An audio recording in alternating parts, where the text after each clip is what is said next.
কে পরিচালক কি বৃত্তান্ত জানি না, কিন্তু অঙ্কুশ শুভশ্রীর নতুন ছবি আসছে। আমার মনে হলো একটা শর্টস বানাই, দারুণ লাগছে অ্যাকচুয়ালি।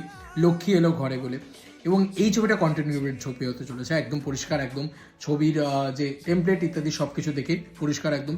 টলি অনলাইন থেকে পোস্ট হয়েছে এই পোস্টারটা। তো এই পোস্টারটা কামিং সুন বলেই লেখা রয়েছে, না এখানে ডিরেক্টরের নাম লেখা রয়েছে, না কিছু লেখা রয়েছে। তো এখানে একদম অঙ্কুশদাকে একদমই বয় নেক্সট ডোর বা ঘরের ছেলে বা একদম কাছের সেই ব্যাপারটার ওপরে দেখো। অঙ্কুশদা ভালো ছবি খারাপ ছবি মিলিয়ে করেছে, হ্যাঁ।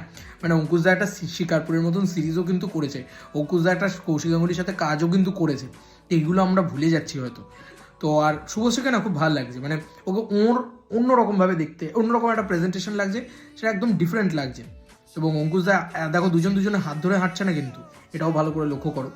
একদম একটা গ্রাম্য পরিবেশ পিছনে দেখতে পাচ্ছি, লক্ষ্মী এলো ঘরে, এবং দুজনের পায়ে চৌটি রয়েছে, একদম পুরো রুটেড ব্যাপার স্যাপারগুলো রয়েছে। দেখা যাক যে কে বানাচ্ছে এই ছবিটা এবং কেমন।